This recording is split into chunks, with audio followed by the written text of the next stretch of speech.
আসসালামু আলাইকুম প্রিয় শিক্ষার্থী, তোমাদের সবাইকে স্বাগত জানাচ্ছি লুৎফর লার্নিং হোমে। আমি সাথে আছি দিন। আজকে তোমাদের ইংরেজি প্রথম পত্র পরীক্ষা শেষ হতে না হতেই আমি হাজির হয়েছি ছোট্ট একটা ভিডিও নিয়ে। অর্থাৎ তোমাদের 13 তারিখের যে পরীক্ষাটা রয়েছে সেকেন্ড পেপারে, সেখানকার একটা গুরুত্বপূর্ণ টপিক হচ্ছে কমপ্লিটিং সেন্টেন্স। সেখানকার ছোট্ট একটা টপিক নিয়ে আমরা কথা বলবো।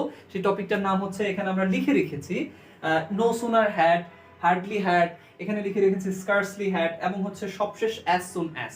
এখন প্রশ্ন হচ্ছে যে ভাইয়া এইটার পার্থক্যটা কি আসলে?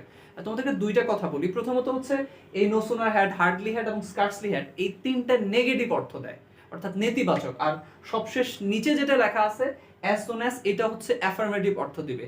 এখন প্রশ্ন হতে পারে ভাইয়া আমি এটা বুঝি না, আমাকে একটু সহজ করে বোঝান। আচ্ছা ধরো তুমি, আমি যে শুরুতেই বাক্যটা বলছিলাম, তোমাদের প্রথম পত্র পরীক্ষা শেষ হতে না হতেই, এইটাকে আমি আমি আমি এটাকে নেগেটিভ অর্থে ব্যবহার করছি। আমি চাইলে এটাকে অ্যাফার্মেটিভ অর্থে ব্যবহার করতে পারি। কিভাবে করতে পারি? এটাকে বলতে পারি তোমাদের পরীক্ষা শেষ হওয়া মাত্রই আমি তোমাদের সামনে একটি ভিডিও নিয়ে হাজির হয়েছে। আমি এই জিনিসটাকে অন্যভাবে বলতে পারি। যেমন ধরো সকালবেলা ঘুম থেকে উঠতে না উঠতেই আমাকে পড়তে বসতে হয়। আমরা সবাই অপছন্দ করি, তাই না? বেশিরভাগই আমরা তো পড়াশোনা করতে চাই না, আসলে সবাই ফাঁকিবাজি করতে চাই। এখন এই জিনিসটাকে তুমি এইভাবে বলতে পারো যে সকালবেলা ওঠা মাত্রই আমাকে পড়তে বসতে হয়। ঠিক আছে, তাহলে ক্লিয়ার হয়েছে আইডিয়াটা, কোনটা অ্যাফার্মেটিভ কোনটা নেগেটিভ। এখন দেখো এখানে যে শব্দগুলো লিখে রেখেছি এগুলোর দিকে একটু মনোযোগ দিই। এখানে নো সুনার হ্যাড আছে, তারপরে সাবজেক্ট থাকবে, ভার্বের থার্ড ফর্ম যেটা অর্থাৎ V3 থাকবে, এবং এখানে দেখো দেন থাকবে। তোমাদেরকে একটু খেয়াল রাখতে হবে, তোমরা যখন এটা কমপ্লিট করবে সেন্টেন্সটা, নো সুনার পরের কিন্তু দেন হবে, আর হার্ডলি এবং স্কার্সলি এই দুইটা শব্দের পরে এখানে মাঝখানে যে কনজাংশনটা আমরা বসাবো, এটা অফকোর্স আমাদেরকে হোয়েন ব্যবহার করতে হবে। ভুলেও কিন্তু দেন ব্যবহার করতে পারবে না, অথবা এই জায়গায় তোমরা হোয়েন ব্যবহার করতে পারবে না। ক্লিয়ার? আচ্ছা, এরপরে সবশেষ অ্যাজ সুন অ্যাজ যেটা দিয়েছি, এখানে দেখো এখানে শুরুতে অ্যাজ সুন অ্যাজ থাকবে, এবং এই দ্বিতীয় ক্লজটার আগে তোমাকে অবশ্যই, আবারও বলছি অবশ্যই একটা কমা ব্যবহার করতে হবে। যদি ভুলেও কমাটা মিস করো তাহলে কিন্তু বাক্যটা ভুল হবে। আচ্ছা, তাহলে দেখো আমাদেরকে যেটা করতে হবে, মানে আমাদের পরীক্ষায় যে যতটুকু লিখতে হবে, এই অংশটুকু বেসিক্যালি আমাদের দেওয়া থাকবে পরীক্ষায়। আমাদের এই বাকি অংশটুকু ফিল আপ করতে হবে। তাহলে এখানে দেখো তিনটাই, অর্থাৎ এখানে আমরা লিখেছি নো সুনার, তারপর হচ্ছে হার্ডলি হ্যাড, স্কার্সলি হ্যাড, এরপরে কিন্তু দেখবা সবসময় পাস্ট ইনডেফিনিট টেন্সে হয়, অর্থাৎ V2 তে হবে। এখানেও V2, এখানেও V2, এবং এখানেও V2, এবং সবশেষে এখানেও। আচ্ছা চলো হচ্ছে এবার আমরা একটু বিগত প্রিভিয়াস ইয়ারের যে প্রশ্নগুলো আছে, প্রশ্নগুলো একটু সলভ করার চেষ্টা করি এই নিয়মগুলোর আলোকে। দেখো এখানে আমরা হচ্ছে তিনটা বোর্ড প্রশ্ন লিখে রেখেছি। এখন প্রশ্ন হতে পারে ভাই বোর্ড প্রশ্ন কেন আসলে এত উদাহরণ থাকতে? আমরা প্রিভিয়াস যে পরীক্ষাগুলো তোমাদের হলো এগুলো অ্যানালাইসিস করে, একটু যদি তোমরা একটু অ্যানালাইসিস করো ডিপলি, তাহলে দেখতে পারবে এখানকার প্রশ্নগুলো বেশিরভাগ হচ্ছে প্রিভিয়াস ইয়ারের প্রশ্ন। অর্থাৎ সুতরাং আমরা এখান থেকে একটু প্র্যাকটিস করি। কে বলে এটা থেকে হয়তো প্রশ্ন চলে আসতে পারে, কারণ গত প্রিভিয়াস ক্লাসে আমরা যে ভিডিওটা তোমাদেরকে দিয়েছিলাম উইদাউট ক্লুজ, সেখান থেকে কিন্তু সেই প্রশ্নটাই ঢাকা বোর্ডে প্রশ্ন এসেছিল। সুতরাং হু নোস। চলো আমরা সরাসরি এই উদাহরণগুলো দেখি। দেখো এখানে লেখা আছে no sooner had he reached the station then, স্টেশনে পৌঁছাতে না পৌঁছাতেই ড্যাশ। আচ্ছা এখন একটু চিন্তা করো, স্টেশনে পৌঁছাতে না পৌঁছাতে কি হইতে পারে আসলে? বিমান উড়ে যেতে পারে? এরকম কোনো কিছু হয় না বাবা। তুমি যখন স্টেশনে যাবা তখন অবশ্যই সেটা কি হবে, স্টেশনে পৌঁছাতে না পৌঁছাতে ট্রেনটা ছেড়ে তোমাকে চলে গেল, এরকম হইতে পারে না? আর অনেক কিছু তোমাকে ছেড়ে চলে যেতে পারে, সেখানে সেগুলো নিয়ে এখানে তো আলোচনা করা যাবে না। ট্রেন নিয়ে আলোচনা করি, তাহলে কি হবে? দেন দা কি হবে? ট্রেন।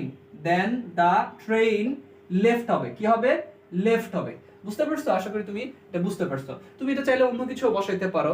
তুমি এখানে দিতে পারো যে দেন মাই ফ্রেন্ড কেম, তখন আমার বন্ধু এসেছিল। দেন মাই ফাদার কল্ড মি, আমার আব্বু তখন আমাকে ফোন দিয়েছিল। যে কোনো কিছু বসাইতে পারো, বাট এমন কিছু বসায়ও না যে গাড়ি হচ্ছে আকাশ দিয়ে উড়ে যাচ্ছে, এরকম কিছু বসায় না, কারণ এরকম কোনো কিছু হয় না।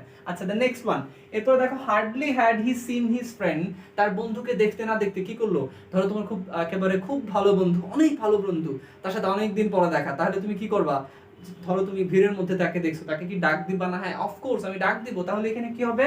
এখানে খেয়াল করো hardly had he seen his friend, এখানে কিন্তু হোয়েনটা দেওয়া নাই, তাহলে তুমি কি করবা? হোয়েনটাও তোমাকে এখানে বসাইতে হবে। ওকে, হোয়েন হি কি করলো? তাকে কল করলো, ডাকলো, অথবা গ্রিটেড হতে পারে, গ্রিটেড হিম হতে পারে। বুঝতে পারছো? এটা হচ্ছে সিলেট বোর্ড 2017 সালের প্রশ্ন। এরপর 3 নম্বরটা দেখো, scarcely had we started to eat, আমরা খাবার শুরু করতে না করতে একজন আগন্তুক চলে আসতে পারে, আমাদের বিদ্যুৎ চলে যাইতে পারে, নাকি বলো? নাকি এরকমই তো কিছু হইতে পারে, নাকি অন্য কিছু হবে? অন্য কিছু হইতে পারে, সেটা আমরা এখানে বলবো না। এখানে আমরা জাস্ট কি বলবো?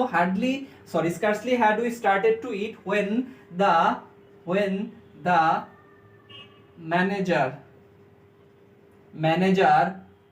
কেইম কেইম এতটুকু লিখলেও হবে, আসলে এতটুকু লিখলেও বাক্যটুকু আসলে কমপ্লিট হবে। তাহলে আরো কিছু উদাহরণ আছে, উদাহরণগুলো হচ্ছে no sooner had the teacher entered the room than, শিক্ষক ক্লাসে প্রবেশ করা মাত্রই আসলে কি হলো, শিক্ষক যখন সাথে সাথে ক্লাসে যখন প্রবেশ করে তখন ন্যাচারালি কি হয়, স্বাভাবিকভাবে কি হয়, শিক্ষার্থী যারা আছে তারা কি করে, তারা দাঁড়িয়ে পড়ে, কিংবা হচ্ছে শিক্ষককে সালাম দেয়, কিংবা হচ্ছে শিক্ষককে বলতে পারে good morning, good afternoon, right? এই জিনিসগুলোই তো বলে। তাহলে আমি এখানে কি বসাইতে পারি দেখো, আমি এখানে বসাতে পারি no sooner had the teacher entered the room than the students হবে, than the students, আমি একদম সিম্পল রাখবো, the students stood up, কি দিব, stood up, ওকে? শিক্ষক ক্লাসরুমে প্রবেশ করতে না করতেই শিক্ষার্থীরা কি করলো, তাকে দাঁড়িয়ে সালাম বা অভিবাদন জানালো। আচ্ছা, এরপরে দেখো এই জিনিসটা একদম শেষে ছিল, আমরা এখনো পর্যন্ত এর উদাহরণ দিইনি। as soon as I finished my breakfast, হ্যাঁ, আমি আমার ব্রেকফাস্ট অর্থাৎ সকালবেলার নাস্তা বা সকালবেলার খাবার শেষ করা মাত্রই, এখানে কি অর্থটা খেয়াল করেছো কিনা, এখানে অর্থটা কিন্তু তেদাতে আমি কি করেছি, এখানে মাত্রই বলেছি, এখানে কি বলছি, মাত্রই, অর্থাৎ আমার ব্রেকফাস্ট খাওয়া মাত্রই বা ব্রেকফাস্ট করা মাত্রই আমি কি করলাম, I left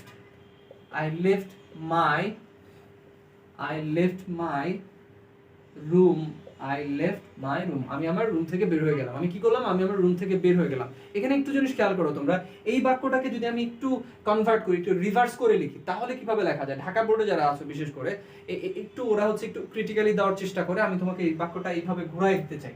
দেখো আমি এটা এইভাবে দিতে পারি, I left my room, okay, I left my room as soon as dash, এইখানে ধরো ব্ল্যাঙ্ক স্পেস দেওয়া আছে, তখন তুমি কি করবে, ভয় পেয়ে যাবে না, ভয় পাওয়ার কোনো কারণ নাই, কারণ এই অংশটুকু তো আমার করে দেওয়া আছে। তাহলে আমি এই অংশটুকু কি করব, আমি কি করব, I left my room as soon as I, এটা অন্য কিছুও দিতে পারো তুমি, finished my breakfast না দিয়ে তুমি দিতে পারো হচ্ছে আমার পড়াশোনা শেষ করার পরে, আমি আমার হোমওয়ার্ক শেষ করার পরে, কিংবা হচ্ছে কাউকে দেখার পরে। ধরো আমি কি করতে পারি, I left my room as soon as I saw my brother, as soon as I saw my brother, আমার ভাইকে দেখা মাত্র আমি রুম থেকে বের হয়ে গেলাম। হ্যাঁ, এখানে আবার এটা ভুল ভাবার সুযোগ না যে ভাইয়ের সাথে কি আমার কোনো ধরনের দ্বন্দ্ব চলতেছে কিনা, সেরকম কিছু না, এটা হচ্ছে একটা এক্সপ্রেশন বোঝানোর জন্য এখানে লেখা হয়েছে।